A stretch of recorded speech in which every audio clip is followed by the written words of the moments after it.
میں ظاہرہ وسیم کی بات کر رہا ہوں. What's your take on that? Do you think an art can really affect someone's religion? What's your take? I think any religion, whether you call football your religion or whether you have another set of rules for yourself, any religion should empower you. It should make you independent. Modelling, acting, ये जायज है कि नहीं? Entertainment से कमाई जायज है, जायज एंटरटेनमेंट से कमाई जायज है, हराम एंटरटेनमेंट से हराम एंटरटेनमेंट के जरिए जो कमाई है वो हराम है. तो पहला ये देखना चाहिए कि एंटरटेनमेंट हराम है या हलाल है.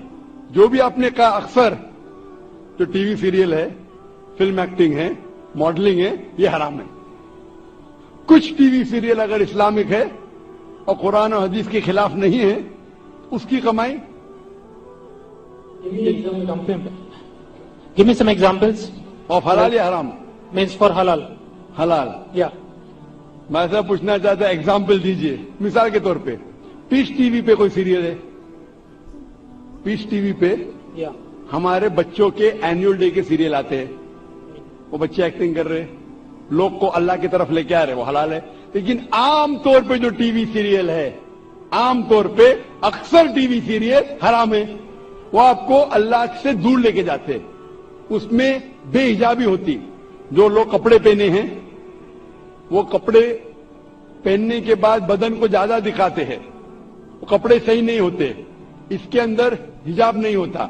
एक्टिंग, मॉडलिंग, अगर आप ऐसे मॉडलिंग कर रहे हैं, मिसाल के तौर पे जो खवातीन अगर मॉडलिंग करती है, अपने जिस्म की नुमाइश करती है, वो सब हराम है. मैं सुना था एक वेरी फेमस एड के बारे में. आपने ये गाड़ी BMW के बारे में सुना है?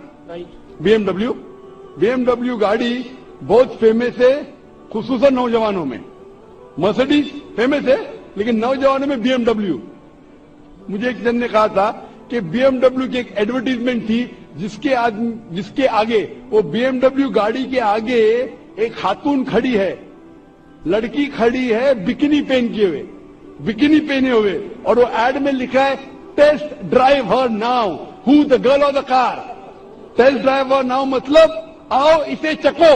किसको? गाड़ी को या लड़की को? तो बिकिनी गेल की पहन के लड़की आगे खड़ी है, ये हराम है.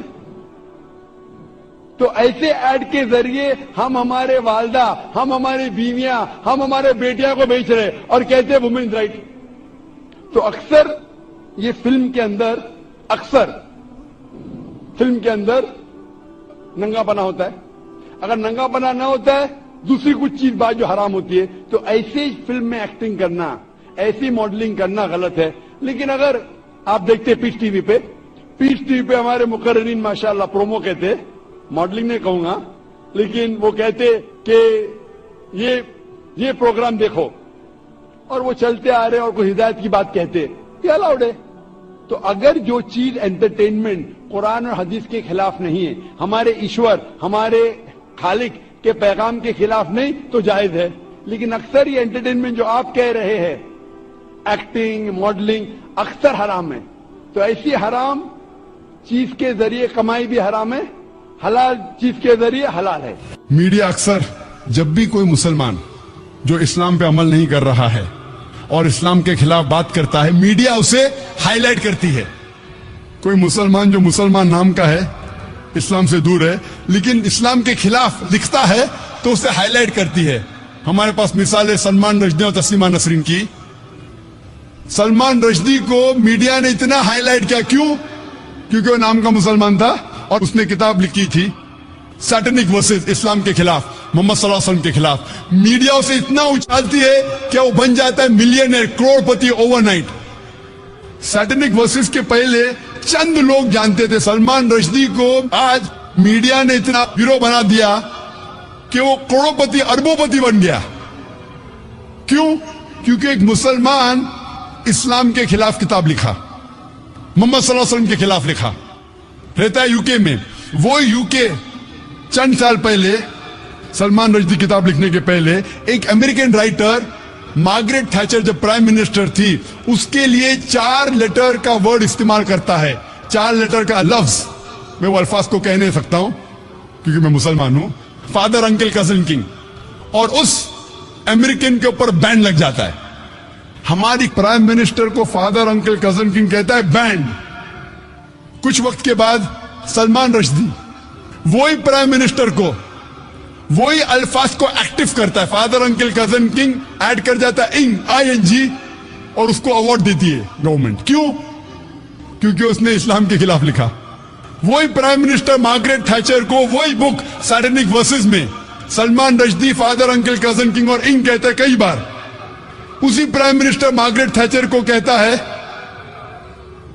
लफ्ज इस्तेमाल नहीं कर सकता हूं मैं, कहता है फीमेल डॉग, कहता है कुत्ती, और उसे यूके गवर्नमेंट अवार्ड देती है नाइटहुड। क्यों?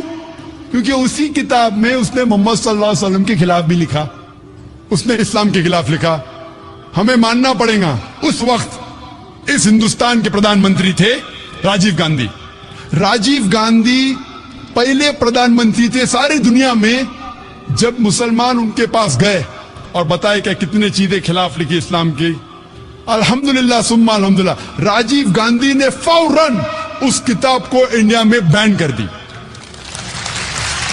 हक की बात हमें तस्लीम करना चाहिए, हमें मुबारकबाद देना चाहिए। इंडिया पहला मुल्क था जिसमें यह किताब बैन हुई। आज की गवर्नमेंट एक दूसरे मुसलमान को पकड़ती है जो इस्लाम के खिलाफ लिखती है, वो तस्लीमा नसरीन, और इस्लाम के खिलाफ किताब लिखती है लज्जा। ये गवर्नमेंट उसको शरण दे रही है, असाइलम। पहले की गवर्नमेंट उसको सलमान रश्दी को बैन करती है, अभी की गवर्नमेंट बैंड उठा देती है और तस्लीमा नसरीन को शरण देती है। राजीव गांधी उस वक्त ये नहीं जानता था कि सलमान रश्दी ने उसी किताब सैटेनिक वर्सेस में राम और सीता को भी गाली दी। मैं यहां कहना नहीं चाहता हूं क्या गाली दी, मैं इस देश में अमन चाहता हूं।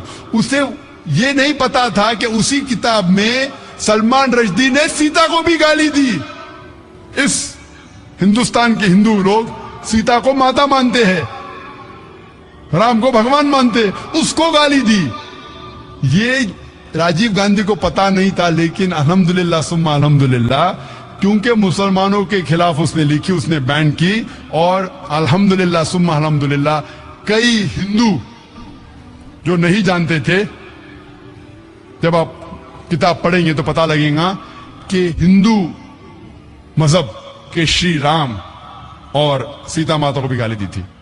8वीं स्ट्रैटेजी मीडिया की क्या करती है? अगर कोई मुसलमान विद्वान है, अच्छा काम करता है, तो उसे मुसलमान जैसा बताती ही नहीं। वक्त कम होने की वजह से एक ही मिसाल दूंगा मैं इस स्ट्रैटेजी की। हम जानते हैं कि 8वीं सदी से 12वीं सदी को कहा जाता है, यूरोपियन कहते थे डार्क एजेस, अंधेरे का दौर, डार्क एजेस। कहां अंधेरे का दौर था? वो अंधेरे का दौर था यूरोपियंस के लिए, अंग्रेज के लिए। मुसलमान जो अरब साइंटिस्ट थे, इतने कम तहकीक के बावजूद इतनी साइंटिफिक डिस्कवरीज कर चुके थे, दे वर ग्रेट। लेकिन आज जब हम साइंस पढ़ते हैं, हमें पता ही नहीं लगता कि मुसलमान ऊंचाई पे थे। हम पढ़ते हमारी किताब में एरिस्टोटल ऑफ द ईस्ट, एविसीना। एविसीना एविसीना अंग्रेज नाम लगता है ना, उसका असल नाम है अली इब्ने सीना। हम पढ़ते किताब में एविसीना, कौन समझेगा एविसीना मुसलमान था? हम पढ़ते हैं केमिस्ट्री के अंदर एक मशहूर साइंटिस्ट गेबर नहीं, ये जाबिर है, जाबिर इब्ने हय्यान। कौन समझेगा गेबर मुसलमान है? वो जाबिर है, जाबिर इब्ने हय्यान। ऐसी कई मिसाल दे सकता हूं। हम पढ़ते हैं ब्लड सर्कुलेशन के बारे में, विलियम हार्वी। 400 साल पहले विलियम हार्वी के पहले इब्ने नफीस ने इजाद किया था, डिस्क्राइब किया था ब्लड सर्कुलेशन।